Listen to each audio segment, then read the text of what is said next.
논리 및 논술 정보 컴퓨터 중간 발표 시작하겠습니다. 이 과목에서는요, 컴퓨터 사이언스 필드에 가치 있는 논거를 기반으로 논리적으로 사고하고 그 사고를 효율적으로 표현하는 것에 대해 다루고 있습니다. 각각의 주차마다 어떻게 배우고 가르치고 테스트하고 지식을 만들고 발표할 것인가에 대한 체계적인 방법론을 다룹니다. 각각의 토픽을 배워야 하는 이유, 그리고 가장 중요한 것과 그것이 왜 중요한지에 대해서 순서대로 발표해 보도록 하겠습니다. 첫 번째 토픽에서는 CS 필드에서 뭔가를 배우기 위해 어떠한 베이시스를 가지고 시작할 것인지, 그리고 그러한 베이시스를 기반으로 어떤 논리적인 생각을 하고 어떻게 효율적으로 표현할 것인지에 대해 다루고 있습니다. 이 토픽에 대해서 왜 배워야 하냐면요, CS 필드에서의 양질의 공부를 할 수 있기 때문입니다. 물론 이 토픽에서 다루는 것들을 모르더라도 학습을 할 수는 있지만, 아무것도 모르는 상태로 막연하게 공부를 하는 것과 무엇이 중요한지를 알고 지식이 왜 생겼는지, 어떻게 생겼는지에 집중해서 학습하는 것은 분명 그 과정과 결과 모두에서 차이가 있을 것이라 생각합니다. 가치 있는 베이시스를 근간으로 배운다면 생각을 논리적으로 확장시킬 수 있고, 베이시스에 위반되는 길로 가게 되더라도 경로를 수정하고 올바른 방향으로 갈 수 있을 것입니다. 두 번째 이유는요, 뒤에 이어지는 토픽인 How to Teach나 How to Test와 연관성이 있기 때문입니다. 배우는 과정에서 중요하다고 생각했던 것들을 티칭에서 가르치고 테스트에서 평가하면 됩니다. 그래서 무엇을 학습하는 것이 중요한지를 안다면 무엇을 가르쳐야 하는지도 명확해질 것이라고 생각을 합니다. 이 토픽에서 가장 중요하다고 생각한 것은 Value of Basis in Computer Science입니다.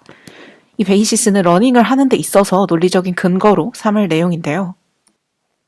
이 베이시스가 중요하다고 생각한 이유는요, CS 필드에서 가장 중요한 것을 다루고 있기 때문입니다. CS 필드에서 생성되고 만들어지는 지식 체계의 전형적인 특징을 다 보여주고 있습니다. 단순 반복적인 일을 빠르고 효율적으로 처리한다 라는 컴퓨터 시스템의 중요한 역할에 기반한 하드웨어, 소프트웨어의 설계 철학과 발전 방향을 보여주고 있습니다. 컴퓨터 사이언스 공부를 한다면 컴퓨터 시스템이 어떠한 철학을 가지고 설계되어졌고 어떻게 발전해 왔는가, 즉 지식이 어떻게, 왜 창조되었는지 그 가치에 대해서 충분히 고민을 해야 하기 때문에 이 베이시스가 중요하다고 생각을 했습니다. 두 번째로는요, 이 베이시스를 의식하고 있어야 뭔가를 배울 때 이 논리를 추구하면서 공부를 할 수 있고 논리적으로 생각을 확장하고 발전시킬 수 있다고 생각합니다.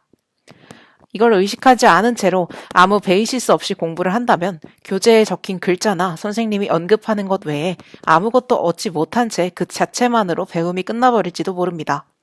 그렇게 되면 러닝 이후에 남는 것은 없을 것이라고 생각합니다. 반면 이 베이시스를 꽉 잡고 있다면 새로운 내용을 학습하는 과정에서도 흔들리지 않을 것이라고 생각합니다. 우리가 앞으로 살펴볼 티칭, 테스트, 크리에이션, 프리젠트 이 모든 것에 대해서 이 가치 있는 베이시스를 기반으로 논리적 사고와 그에 기반한 효율적 표현들을 혹은 논리적 검증들을 다루게 됩니다. 이 베이시스를 바탕으로 토픽들이 유기적으로 서로 연관이 되어 있기 때문에 중요하다고 생각했습니다.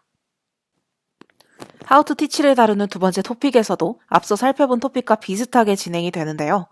이 토픽에 대해서 배워야 하는 이유는 다음과 같다고 생각했습니다. 첫 번째 이유는요, 책임감 있는 티칭을 위해서입니다.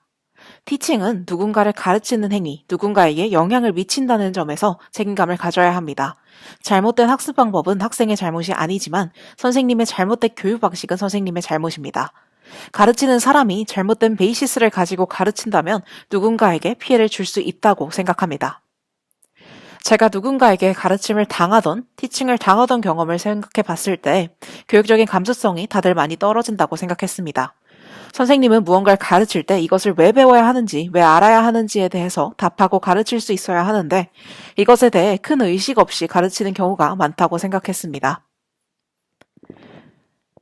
따라서 선생님이 어떠한 베이시스를 가지고 있느냐가 중요하기 때문에 이것이 비록 쉬운 길이 아니고 많은 시간과 노력이 들겠지만 지식이 왜 어떻게 생겼는지를 반드시 가르치겠다라는 의식을 가지고 티칭을 해야 한다고 생각했습니다. 다음 이유는요, 우리가 바로 전 토픽에서 배운 러닝, how to run과 이 티칭의 유사점 때문에 이 시점에서 배우고 가는 것이 맞다고 생각했습니다. 티칭을 잘한다면 러닝도 잘한다 라는 말처럼 행위를 하는 주체가 다를 뿐 공통의 가치를 가지고 가기 때문에 How to Run을 배운 후에 How to Teach를 배우는 것이 맞다고 생각했습니다. 이 토픽에서 가장 중요한 것은 CS 필드에서 티칭의 진정한 목적, 내가 가르치는 학생 모두 성공적으로 내 수업을 마치는 것이라고 생각했습니다. 선생님이라는 존재의 티칭이라는 행위는 단순히 지식을 전달하는 것, 그 이상이라고 생각합니다. 그렇기 때문에 선생님은 내가 노력한다면 학생들을 모두 성공적으로 수업을 마치게 할 수 있겠다라는 목적을 가지고 임해야 합니다. 따라서 학생들의 러닝 스피드 차이를 떠나서 슬로우 러너들에게 먼저 손을 내밀어주고 끌어주고 함께 갈 줄 알아야 한다고 생각합니다. 저는 슬로우 러너의 입장에서 CS 필드에서의 다양한 티칭을 받아봤을 때 슬로우 러너에 대한 고려가 필요하구나 라는 아쉬움을 느낀 적이 많습니다. 목적의식을 머리로는 알고 있지만 행동하지 않은 것인지 모르는 것인지는 모르겠지만 이 목적의식을 마음에 새기지 않은 사람들이 티칭을 하는 것은 학생들에게도 안 좋은 영향을 끼친다고 생각합니다. 따라서 가르치는 사람이 목적의식을 알고 행동하는 것이 가장 중요하다고 생각했습니다. How to 테스트를 다루는 이 토픽에서는요, 러닝과 티칭이 동일한 베이시스를 공유하고 진행된다라는 가정하에 테스트가 어떻게 진행되어야 하는지를 다루고 있습니다.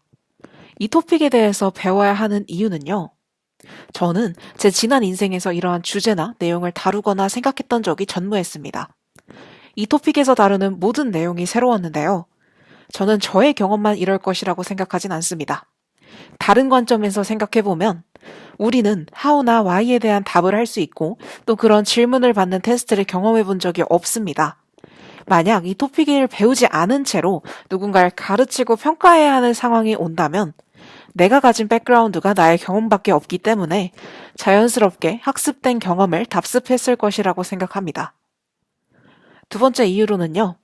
우리는 이 토픽에서 그동안의 경험과는 다른 평가 방식에 대해서 배우게 되는데요. 이 평가가 진행되는 과정에서 우리가 겪어왔던 여느 평가들처럼 학생을 줄 세우고 스트레스 주는 것이 아니라 평가 과정 자체로 의미 있고 가치 있고 발전이 있다라는 이 확신을 학생에게 심어줄 수 있기 때문입니다. 마지막으로는요, 우리가 이전에 배웠던 How to Run, How to Teach에 이어서 How to Test를 배우면서 하나의 흐름이 이어진다고 느꼈기 때문입니다. 이 토픽에서 가장 중요한 것은 평가의 진실된 목적, 학생들로 하여금 그들의 잠재력을 온전히 끌어낼 수 있어야 한다는 것과 효율적인 테스트 방식이라고 생각했습니다. 그 이유는요, 우리가 겪어왔던 평가 방식은 평가의 진정한 목적을 잃어버리지 않았나라는 생각이 들었습니다. 아마 처음에는 다들 이렇게 생각을 했겠지만 평가자의 입장에서 점점 편한 방식을 찾다 보니 줄 세우기로 변질되었을 것이라고 생각합니다. 그리고 그에 따라서 배우고 가르치는 행위 또한 그 목적을 잃고 시험을 잘 보는 쪽으로 변질되고 있다고 생각합니다.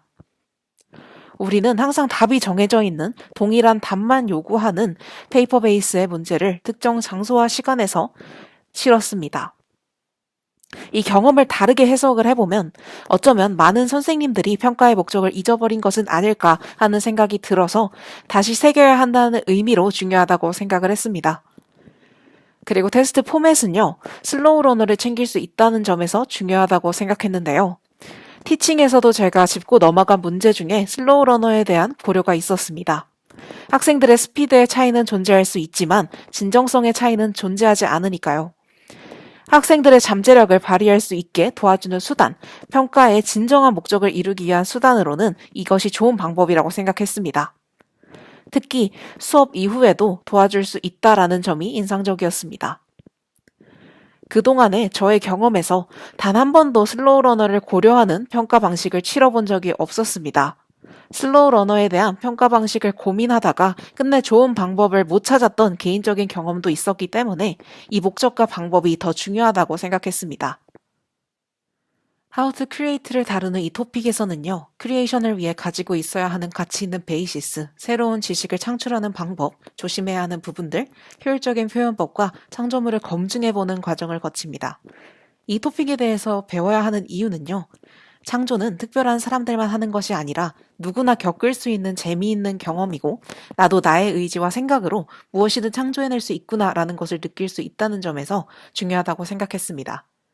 두 번째로는 창조라는 것이 단순히 새로운 것을 만들어보는 과정일 뿐만 아니라 나에 대해서 알아가는 과정이어서 더 중요하다고 생각했습니다. 내 의지로, 나의 생각으로 새로운 것을 만들어보는 과정 속에서 또 다른 나를 알아가는 과정이 의미 있기 때문입니다. 깊이 있는 생각을 통해 나의 무의식에서 꺼낸 아이디어는 나만의 색이 입혀진 좋은 아이디어이고, 이를 통해서 진정 나다운 것에 대해서 알 수 있을 것입니다. 창조의 과정에서 헤엄치며 내가 어떤 사람인지 알아가는 것보다 재미있고 의미 있는 일은 없을 것이라고 생각합니다. 이 토픽에서 가장 중요한 것은 창조의 결과물인 아이디어에 대해 논리적으로 검증하는 단계라고 생각했습니다. 창조에 있어서 체계가 굉장히 중요하기 때문인데요. 창조의 과정이 몰두하고 집중해서 아이디어가 나오는 비논리적인 과정인데, 이게 단순한 공상에서 그치지 않게 하기 위하여 의식적으로 논리를 챙기고 퍼포먼스 이피션시, 제너럴리티, 유닉니스를 기준으로 체계를 검증해야 합니다. 왼쪽 그림에서 산을 오르는 것으로 표현되는 창조의 경험도 굉장히 즐거운 경험이지만, 그렇게 만들어진 아이디어가 새로운 지식을 검증하면서 그 아이디어에 문제가 없음, 그 무결성이 드러나는 과정에서 더 큰 쾌감과 희열을 느낄 수 있을 것입니다. 그래서 이 검증 단계가 중요하다고 생각했고요. 마지막으로는 더 나은 창조의 경험을 하기 위해서입니다. 검증 과정에서 여러 번 엎어져 보면서 더 나은 창조의 경험을 할 수 있다고 생각합니다. 아이디어를 내는 과정에서 실패할 수도 있고 그 검증 과정에서 엎어질 수도 있지만, 예전에 아이디어를 내고 그 성공적으로 검증 과정을 마쳤던 그 경험들이 굉장히 좋은 발판이 되어서 다시 올라갈 수 있다라고 생각했습니다. How to Present를 다루는 이 토픽에서는요, 이전 토픽에서 다뤘던 창조물에 대한 발표, 이 발표를 왜 하는지, 누구를 대상으로 하는지를 살펴보고 주의사항과 얻을 수 있는 즐거움, 효율적인 표현 방식, 검증 수단 등을 살펴보았습니다. 이 토픽을 배워야 하는 이유는요, 창조하는 과정도 즐겁고 재미있는 일이지만 발표를 통해서 다른 누군가와 나누고 그 사람들이 그것을 이해하고 나의 의견을 인정한다는 것이 더 의미 있고 재미있다고 생각했습니다. 더 좋은 발표를 하기 위해서, 내가 창조로부터 얻은 즐거움을 그 끝을 기분 좋게 마무리하기 위해서 How to Present에 대해서 배워야 한다고 생각했습니다. 또 그 과정에서의 경험을 통해서 지식이 발전해 나갈 수 있다고 생각합니다. 나의 창조물에 대해서, 내가 만들어낸 어떤 체계에 대해서 공유하는 것은 분명히 의미 있는 일입니다. 나를 전혀 몰랐던 불특정 다수의 사람들이 프레젠테이션을 통해서 나를 진정으로 이해할 수 있다고 생각하는데요. 이 의미 있는 경험이 이 토픽에 대해서 배우는 이유라고 생각합니다. 계속 말씀드렸던 것처럼 사실 프레젠테이션은 크리에이션의 최종 단계라고 생각합니다. 그래서 우리가 바로 이전에 다뤘던 토픽인 How to Create 이후에 바로 배우는 것이 적절하다고 생각했습니다. 이 토픽에서 가장 중요한 것은 효율적인 발표 방식이라고 생각했습니다. 첫 번째 이유로는요, 창조물에 대한 깔끔한 마무리를 위해서라고 생각했습니다. 지식을 만들었다면 그것을 잘 표현해야 할 의무도 있다고 생각합니다. 내가 창출한 지식이 사회에 나가서 빛을 발휘하고 다른 사람들의 인정을 받기 위해서는 발표 단계에서 모티베이션부터 논리적으로 듣는 이들의 이해가 가능하게 차근차근 설명을 해야 합니다. 우리는 모두가 다 이해할 수 있는 발표를 목적으로 합니다. 구체적인 방법을 알고 고민했을 때 체계적인 발표, 더 좋은 발표를 만들 수 있을 것이라 생각합니다. 누군가에게 나의 생각과 만들어진 결과물이 완벽하게 공유된다라는 즐거운 경험을 하기 위해서 우리는 발표에 공을 많이 들여야 한다고 생각합니다. 그럼 이상으로 발표 마치도록 하겠습니다. 감사합니다.